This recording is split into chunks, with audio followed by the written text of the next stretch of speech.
é essencial para a manutenção de todos os ecossistemas, para o equilíbrio de todos os ecossistemas e manutenção de todas as formas de vida. A água, para nós, que forma o nosso corpo, tem a maior composição dentro do nosso corpo por uma razão especial, porque a água é verdadeiramente vida.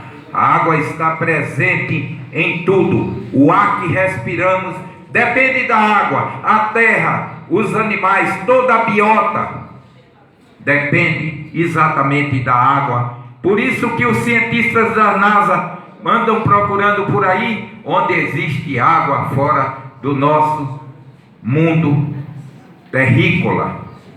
Então a água é a essencialidade. E por que o poder público elegeu saúde, educação, segurança e transporte e não colocou a agenda da água na pauta do dia?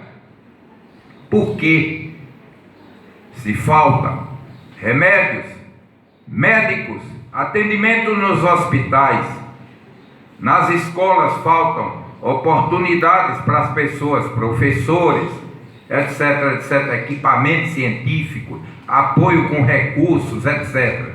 Se falta também na segurança, policiais, equipamentos, etc. Mas tudo funciona na maior precariedade. O Estado brasileiro, o Estado mundial como nação, perdeu a capacidade. Não tem mais fôlego e nem musculatura para atender as demandas exponenciais que crescem de forma avassaladora. De maneira que a água, se faltar na torneira de nossa casa, aí sim a coisa fica realmente grave e nós deixaremos tudo, abandonaremos tudo em busca da água. E por que não está na agenda? Porque a ONU não criou um organismo responsável em água. Porque a medicina não estuda a água. Que elemento grandioso e misterioso este chamado água, e que dele dependemos, mas que dele abusamos da forma mais nefasta possível. Criamos a figura legal e institucional de poluidor pagador, porque água, verdadeiramente definida na Constituição, é gênero, bem público inalienável. E por que existem essas empresas que se apropriam dos recursos hídricos? Porque a espécie é provisório, entre aspas, de quem detém os recursos hídricos, os que possuem o capital. Essa é a forma. O Rio São Francisco, a bacia do São Francisco, de onde vem a água do São Francisco? Dos afluentes do Alto de Minas, sobretudo o maior, o Paracatu, Pará, Paraupé, Borucuia, Jequitaí, etc. E do escoamento de base, que cai na depressão sertaneja, na região entre Botirama e Barra do Rio Grande, exatamente na curva-chave de Morro Pará. Isso é o que alimenta o São Francisco quando não chove nas cabeceiras de Minas, que é o que está ocorrendo nesses últimos anos. E o que aconteceu que o rio ficou assim é que o oeste baiano foi saqueado, está sendo saqueado por multinacionais do agronegócio, o Agrotec, o Agrotudo da Globo, com sua falácia. Vem, degrada, usa água, utiliza recursos de mão de obra barato, escravo, degrada, enche os bolsos de dinheiro, castra as sementes, coloca veneno, que é a conjunção de Monsanto e Bayer, uma especialista em castrar a semente e outra em criar venenos, e deixa um rastro, um largo espectro de degradação, um ônus para a nação brasileira. Isso é o que ocorre. Essa é a maior problemática, maior até do que a transposição, porque aí se vai, imaginem vocês que são milhares de pivôs, e um desses pivôs abastece uma Vitória da Conquista, e se são milhares, e os piscinões que os chineses que compraram a Singenta estabeleceram no oeste baiano, é uma fonte nova cheia de água, é um piscinão dentro do oeste baiano. E tudo isso porque o governo do estado da Bahia é omisso, da minha Bahia, que não é a terra mãe, mas a terra da destruição, aceitou que multinacionais viessem degradar e explorar, deixar o ônus e ir embora. Nós temos que ter um novo sentimento de nacionalismo, onde nós possamos buscar a sustentabilidade em todas as dimensões exigíveis, sendo economicamente viável, ambientalmente correto, socialmente justo, culturalmente aceito pelas comunidades, e não aceitarmos esse modelo, porque o capitalismo se reinventou e ressurgiu das cinzas, apropriando-se dos recursos da natureza de forma predatória e degradatória, para se multiplicar até o infinito na mão de poucos e não repartir benefícios com a coletividade. Nós precisamos repensar este modelo que está aí, porque senão chegaremos ao colapso, ao rotundo fracasso da nossa pretensa civilização humana. Está em jogo uma questão estratégica fundamental. Por isso que vislumbramos que as Forças Armadas, que outrora executaram o golpe e fizeram aqueles desatinos, hoje é formado por novas cabeças que pensam que defender a nação é proteger o povo e proteger o meio ambiente, porque é uma questão de sobrevivência. Se o Estado brasileiro não assumir essa postura estratégica, sobretudo com a água, nós entraremos em colapso.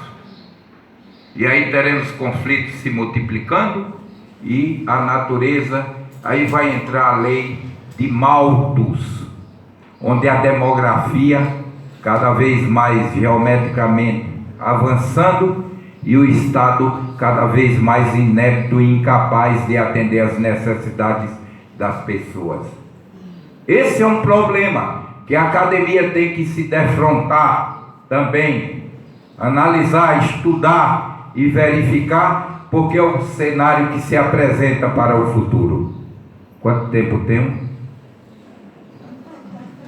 Já acabou, então. Meus agradecimentos, muito obrigado.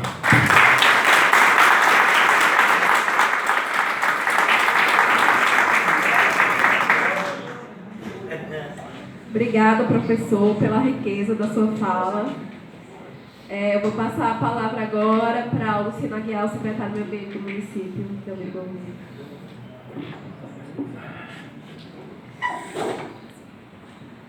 Mais uma vez, boa noite a todos. Agradeço esse espaço importante para que as políticas públicas possam ser melhor vistas, melhor analisadas. Não, aproxima o microfone mais da boca.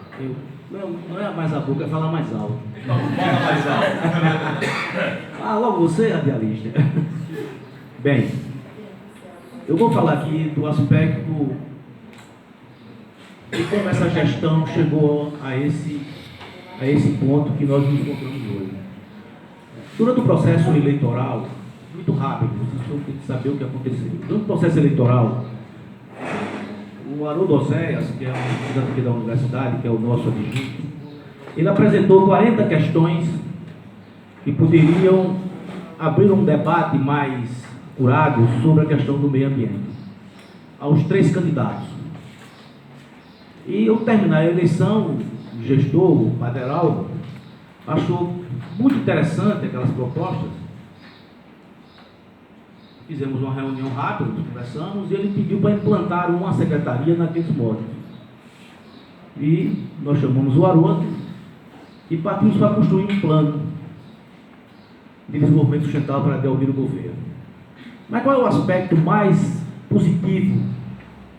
É quem está diante de uma gestão inovadora, independente dos seus erros, dos seus acertos, em que a autonomia foi dada ao secretário, no sentido de construir a secretaria sem a intervenção da política local, que sempre foi uma política atrasada, clientelista, instrumentalizadora, e todos os elementos da secretaria, toda a composição dela, foi construída a partir do entendimento entre política e gestão. E nós fomos buscar esses quadros aonde? A partir da construção de um plano. Essas ideias foram colocadas no papel, nós construímos esse plano e levamos esse plano para uma discussão local, depois uma discussão estadual, depois foi para uma discussão nacional e terminou com a doutoranda na Espanha dando a última opinião sobre o plano. E esse plano voltou para ser discutido aqui. Depois de discutido, a gente foi buscar os elementos que tínhamos que dar essa oportunidade aos técnicos dessa universidade. Então todos os técnicos foram chamados a discutir o plano e foram chamados para encampar o plano, que dividido em 5 eixos, foram alunos da universidade, com exceção apenas de uma bióloga, uma delmirense, formado na Universidade de Sergipe. Então foi um plano construído levando em consideração os valores locais. O primeiro aspecto é esse. Nunca se foi dado a chance nessa cidade de um técnico ou de um estudante que, de uma forma ou de outra, sobressai nos seus estudos, que vai buscar o conhecimento, que vai garimpar, chega ao mestrado, chega ao doutorado. Nunca tiveram chance na administração pública do Delmiro Gouveia. Nunca tiveram a menor chance. E nós conseguimos construir isso pela autonomia. Construímos esse plano. Esse pessoal veio discutir o plano já com suas ideias fundamentadas. E daí a gente levamos a porta, porque a gente tem, dentro da secretaria, tem uma estrutura político-ideológica no comando dela, em que não abre dessa luta, né? E a gente tem enfrentado isso aqui na cidade. O Haroldo já foi vítima de ameaça de morte por questões menores aqui em Delmiro Gouveia, porque o costume de se degradar o ambiente, de supressão de caatinga, de extração mineral, tudo isso era feito à vontade daqueles que investiam nas políticas públicas, mas investiam no sentido de fazer o vereador, fazer o prefeito, e cobrava esse preço altíssimo que a sociedade vem pagando agora. O exemplo dessa Lava Jato aí está mostrando claramente qual o preço, qual é o custo de um mandato comprado, qual o custo de financiamento de campanha. E nós conseguimos avançar e hoje estamos na dianteira desse governo. 2 secretarias trabalham alinhadas, que é a da agricultura, que tem um trabalho extraordinário, vocês vão sentir isso logo, trabalho espetacular que vem do campo para a cidade. E a gente tem esse alinhamento com a Secretaria de Agricultura. O Estevão, que é um aluno aqui da universidade, é que está na Secretaria de Agricultura, é um outro nome novo, com a cabeça moderna, com a visão diferenciada.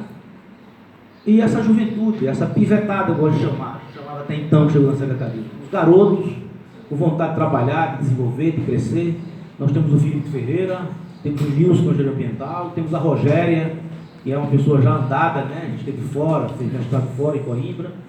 O Haroldo, que é esse eterno aluno aqui da universidade, né? E que a gente tem efetivamente feito esse trabalho. E esperamos de vocês, assim, que conheçam esse trabalho e verifiquem os avanços. Vou só dar mais um exemplo, para não estender muito assim. Nós estamos agora no trabalho em relação aos açudes, desses reservatórios nossos aqui. A gente foi ao Denox, em Palmeira dos Índios. Chegamos no Denox, encontramos um Denox preparado para nos receber, atreidamente preparado. Eles, no momento em que eu inquiri sobre o açude da Pedra Velha Bom Sossego, esse grande açude aqui de Delmiro Gouveia, eles, antes de terminar a fala, não existe documentação desse açude aqui. Nós achamos isso de uma estranheza muito grande. Mas existe no espelho da transparência lá atrás o que foi que se custou, quanto custou esse açude? Esse açude do Denox, o do Sinipu e do Genivaldo Moura são recursos públicos, com a diferenciação. O recurso do Genivaldo Moura e o recurso do Sinipu são recursos do Ministério do Meio Ambiente, administrados pelo Denox. E o recurso do grande açude, esse açude aqui da Pedra Velha e Bom Sossego, esse que ocupa um quarto da cidade, do núcleo central, é uma emenda do hoje senador, mas na época deputado federal, Benito de Lira. Um custo há 18 anos, 17 anos atrás, de 5 mil reais, 5 milhões de reais. Era muito dinheiro. Isso há 17 anos atrás era muito dinheiro. E esse assunto foi feito de uma propriedade privada. E, por ser de uma propriedade privada, é natural que tenha cerca, tenha multa. Claro, está de uma propriedade. Isso aí é inquestionável, se entende isso. Agora, a privatização dele é que não se entende. E nós agora tivemos um ministro, o ministro é o Quintela, o Sérgio Quintela, o Maurício Quintela, e nos deu carta branca e voltamos de novo a Palmeira. Mas nós estamos agora no caminho de Fortaleza, onde é a central do Denox. Esses documentos desapareceram. Por que a importância desse documento? Porque esses documentos ele traz a escritura, ele fala do transporte. Nas áreas de costeira, nós chamamos afogamento dos rios. Quando a maré sobe, os rios recuam, então há um afogamento deles, é como se formam os grandes manguezais. Então, a partir do afogamento, a partir da maré alta, se calcula em metros, 30, 40, 50 metros, e aí a partir daí é que é a área de domínio da União, domínio da Marinha. Nos açudes, também não foge essa regra. No transbordo do açude, nas suas maiores enchentes de açude, a partir daí tem uma numeração em metros e vai delimitar qual é a área que efetivamente foi desapropriada. E isso aí vai casar, pelos cálculos dos mais antigos, dentro da propriedade, ele vem até a pista, ele ultrapassa a casa da fazenda e os galpões. Então, esse sumiço desses documentos, possivelmente, pode estar relacionado com isso, mas não temos prova para isso, nem podemos fazer essa acusação direta. Agora, os documentos desapareceram. A gente está tentando reconstruir esse trabalho aí, a partir da memória, do ouvir dizer, mas possivelmente em Fortaleza nós nos encontramos. Então, isso é uma tarefa que a gente está alinhando aí. Nós alinhamos mais 3 tarefas, para você ter uma ideia. A questão do lixo hospitalar aqui em Delmiro Gouveia era uma coisa de louco. Toda esquina você encontrava materiais, perfuro cortantes, bolsas de sangue contaminante, hospital com cemitério de placenta, e assim sucessivamente. Nós conseguimos reunir a classe médica, hospitalar, o pessoal que trabalha com funerária, também o pessoal de tatuagem, e a gente trouxe essa equipe, que é uma empresa responsável pela coleta do lixo infecto-contagioso, e que esse lixo ele é pela coleta, pelo tratamento, pelo destino final.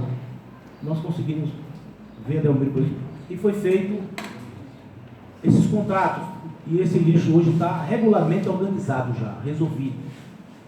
Nós partimos para as avícolas, que é um problema sério aqui, tem avícola em toda esquina. E o material contaminante dela, o maior problemático é a pena, né?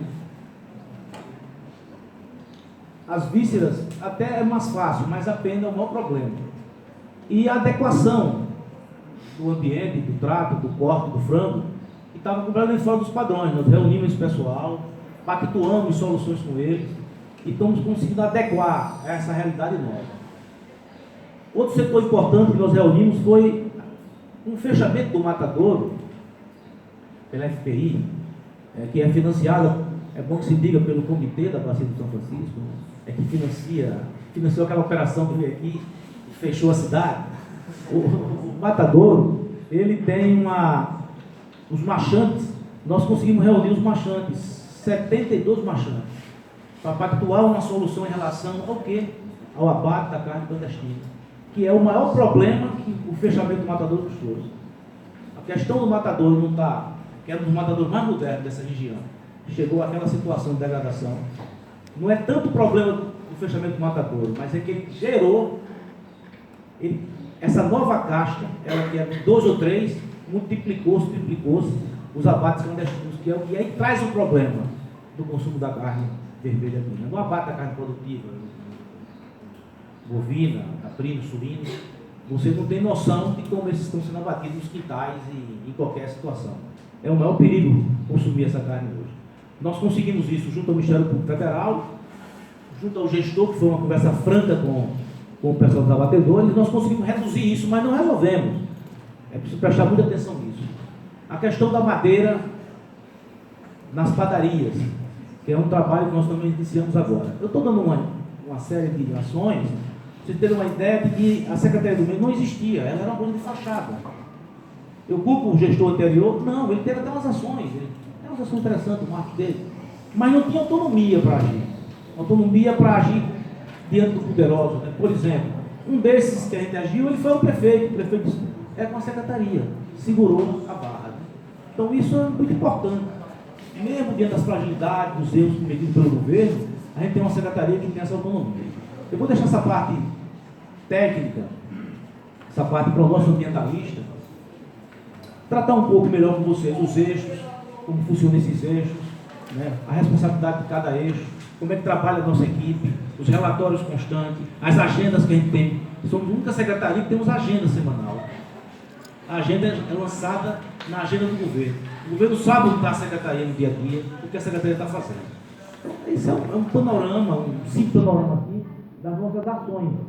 E esse do açude é uma das tarefas mais importantes, porque nós vamos construir no açude, aí a ideia de construção do açude, tem um grupo técnico estudando isso aí já, que é um balneário. Trazer de volta esse lazer que a sociedade tinha lá atrás. Do açude, do banho do açude, das famílias, das crianças, fazer uma pista de Cooper, né? A gente tem um trabalho agora junto com o IMA de cooperação técnica, que é a Lagoa do Mas Verde, fazer um reflorestamento das formatas ciliar, entre aspas, que são 2.000 mudas de plantas nativas. Tudo isso são ações que nós estamos desencadeando aqui na cidade. E mais uma questão para encerrar. A Secretaria tem relatórios mensais. O município, né, tem como avaliar a nossa secretaria, porque mensalmente recebe o nosso relatório. É o que eu tinha a dizer para vocês nesse momento, e se alguma questão faltar eu, Haroldo, eu posso entrar para complementar. E temos um processo importante em curso, que é o aterro sanitário, que é o encerramento do lixão e o aterro sanitário. Eu trato disso, porque eu estive aqui na discussão geral para me levar mais tempo. Eu acho que eu devo pedir isso.